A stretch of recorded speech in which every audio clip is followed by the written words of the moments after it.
जय माता दी। तो अभी हम माता से क्षमा याचना करेंगे और उसके बाद माता के बारे में कुछ सर्वोत्तम है वो भी जानेंगे। देखते हैं आज हम क्या क्या माता रानी का जानते हैं और माता का पाठ भी करने वाले हैं। तो अभी हम देखते हैं हम एक वीडियो में कितना जो है माता रानी का हम पाठ कर सकते हैं और क्या क्या हम जानकारी माता की प्राप्त कर सकते हैं।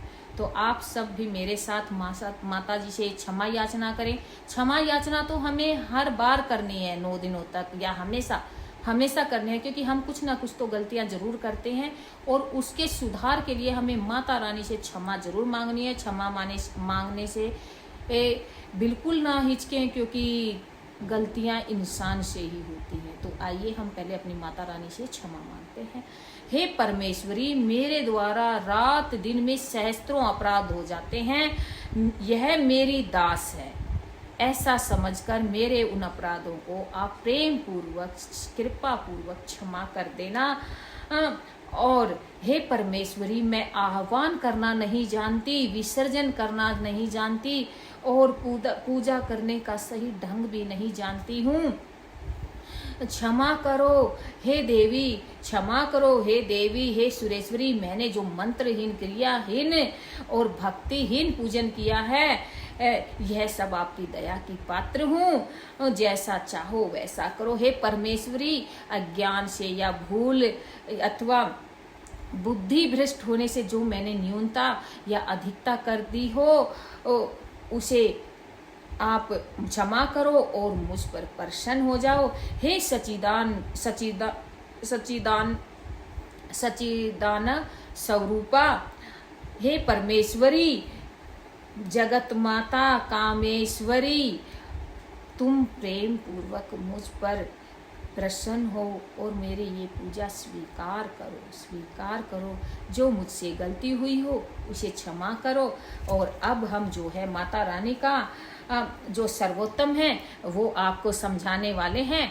तो सर्वोत्तम आप भी प्रेम पूर्वक सुनिए। मार्कंडेय जी कहते हैं, हे जयंती मंगला काली भद्रकाली, कपालिनी दुर्गा, क्षमा शिवा दात्री स्वाहा और सवधा, इन नामों से प्रसिद्ध देवी, तुम्हें मैं नमस्कार करता हूँ, तुम्हें मैं नमस्कार करती हूँ। हे देवी, तुम्हारी जय हो। प्राणियों के संपूर्ण दुख हरने वाली तथा सब में व्यापत रहने वाली देवी, तुम्हारी जय हो। काल रात्रि तुम्हें नमस्कार करता हूँ। मधु और कैटभ दैत्य का वध करने वाली, ब्रह्मा को वरदान देने वाली देवी, तुम्हें मैं नमस्कार करता हूँ। तुम मुझे रूप दो, जय दो, यश दो और काम क्रोध आदि शत्रुओं का नाश करो। महिषासुर का नाश करने वाली तथा भक्तों को सुख देने वाली देवी, तुम्हें मैं नमस्कार करता हूँ। तुम मुझे सुंदर स्वरूप दो, विजय दो और मेरे शत्रुओं का नाश करो, नष्ट करो। हे रक्त बीज का वध करने वाली, चंड मुंड का नाश करने वाली, तुम मुझे रूप दो, जय दो, यश दो और काम दो और क्रोध आदि शत्रुओं का नाश करो। हे शुंभ निशुंभ और दुम्राक्ष राक्षस का मर्दन करने वाली देवी, मुझको स्वरूप दो, विजय दो, यश दो और मेरे शत्रुओं का नाश करो। हे पूजित युगल चरण वाली देवी, हे संपूर्ण सौभाग्य प्रदान करने वाली देवी, तुम मुझे रूप दो, जय दो, यश दो और काम क्रोध आदि शत्रुओं का नाश करो। हे देवी, तुम्हारे रूप और चरित्र अमित है, तुम सब शत्रुओं का नाश करने वाली हो। मुझे रूप दो, यश दो और काम क्रोध आदि शत्रुओं का नाश करो। पापों को दूर करने वाली चंडिके, इस संसार में जो भक्ति से तुम्हारा पूजन करते हैं उनको तुम रूप दो, विजय दो, यश दो तथा उनके शत्रुओं का नाश करो। रोगों का नाश करने वाली चंडिके, जो भक्ति पूर्वक तुम्हारी पूजा करें उन्हें रूप दो, जय दो, यश दो और उनके काम क्रोध आदि शत्रुओं का नाश करो। तुम रूप, विजय और यश दो तथा उनके शत्रुओं का नाश करो। हे देवी, मुझे सौभाग्य दो और आरोग्य दो, परम मुख दो, रूप दो, जय दो, यश दो और मेरे काम क्रोध आदि शत्रुओं का नाश करो। हे देवी, जो मुझसे बैर रखते हैं उनका नाश करो और मुझे अधिक बल प्रदान करो। रूप दो, यश दो और मेरे शत्रुओं का संहार करो। हे देवी, मेरा कल्याण करो और मुझे उत्तम संपत्ति प्रदान करो। रूप दो, यश दो और काम क्रोध आदि शत्रुओं का नाश करो। हे देवता तथा राक्षसों के मुकुट रत्नों से स्पर्श किए हुए चरणों वाली देवी, हे अंबिके, मुझे स्वरूप दो, विजय दो तथा यश दो और शत्रुओं का नाश करो। हे देवी, अपने भक्तों को विद्वान, कीर्तिवान और लक्ष्मीवान बनाओ। उन्हें रूप दो, यश दो, जय दो और उनके शत्रुओं का नाश करें। हे प्रचंड दैत्य के अभिमान का नाश करने वाली चंडिके, मुझे शरणागत को रूप दो, जय दो, यश दो और मेरे शत्रुओं का नाश करो।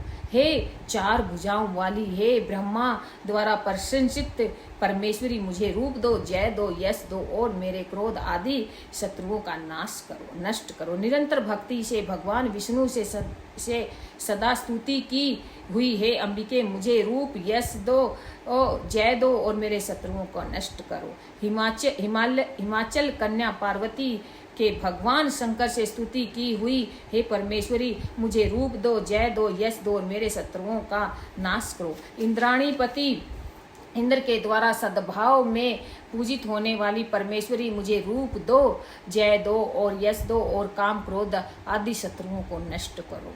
प्रचंड भूतंड में दैत्यों के घमंड को नष्ट करने वाली, मुझे रूप दो, जय दो, यश दो और मेरे शत्रुओं का नाश करो।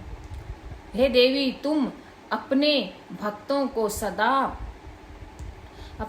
को सदा असीम आनंद देती हो। मुझे रूप दो, जय दो और मेरे काम क्रोध आदि शत्रुओं का नाश करो। हे देवी, मेरी इच्छा अनुसार चलने वाली सुंदर स्त्री मुझे प्रदान करें, जो किसी संसार में सागर से तारने वाली तथा उत्तम कुल में उत्पन्न हुई हो। तो जो है माता रानी सब देने वाली है। जो मनुष्य पहले इस स्तोत्र का पाठ करता है, फिर सप्तशती रूपा महास्तोत्र का पाठ करता है, वह सप्तशती संख्या के समान श्रेष्ठ फल को प्राप्त करता है और उसके साथ ही उसे प्रुचर धुन भी प्राप्त होता है। किलिक सर्वोत्तम, अभी हमारा जो है किलिक सर्वोत्तम है। महर्षि जी मार्कंडेय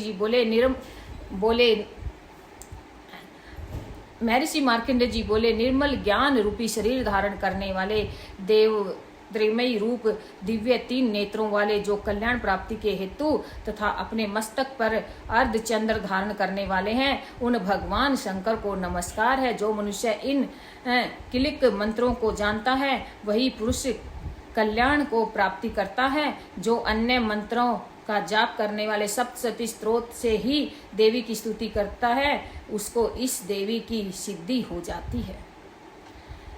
उन्हें अपने कार्य की सिद्धि के लिए दूसरे की साधना करने की कोई आवश्यकता नहीं रहती।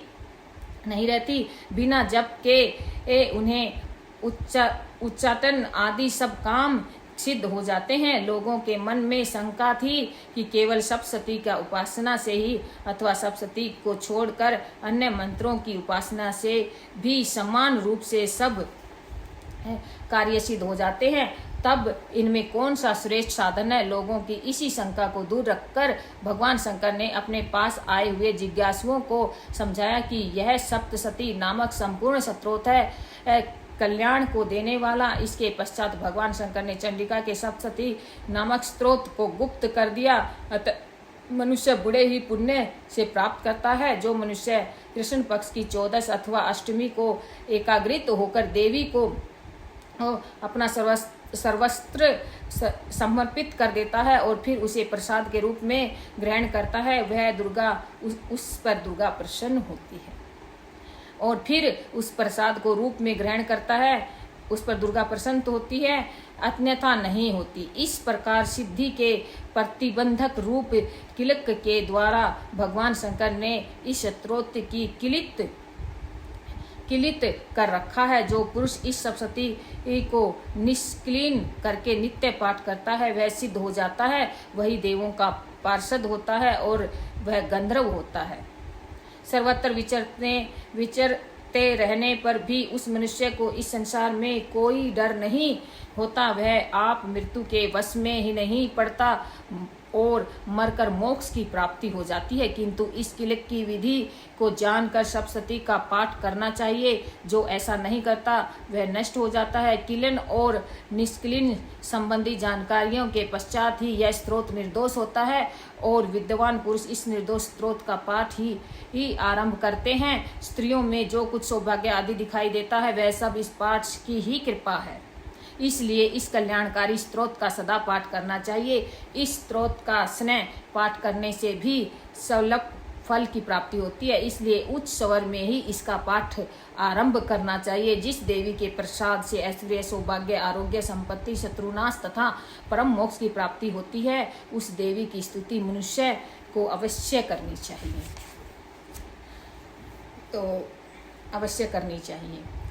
तो अब हम हमने सप्तशती का जो है जाना है, अब उनके हम पाठ शुरू करने वाले हैं। तो पाठ जो है हम नेक्स्ट भाग में करने वाले हैं, और क्योंकि अभी इसी जो लाइव में हम नहीं कर पाएंगे, इसलिए इसके अगले भाग में हम पाठ करने वाले हैं। तो इस पाठ को आज हम करने वाले हैं। तो आप सब आप सब वीडियो के अंत तक बने रहें। और इसी के साथ में ये जो कवच हमने जो भगवान शंकर के द्वारा बताया गया है, ये भाग हमारा हो चुका है। अब हम अपनी दुर्गा सप्तशती भाषा का पहला पाठ करने वाले हैं। नेक्स्ट वीडियो में आपको वो देखने को मिल जाएगा। इसी के साथ जय माता दी, जय माता दी, जय पार्वती माता। बोलो शिव पार्वती माता की जय।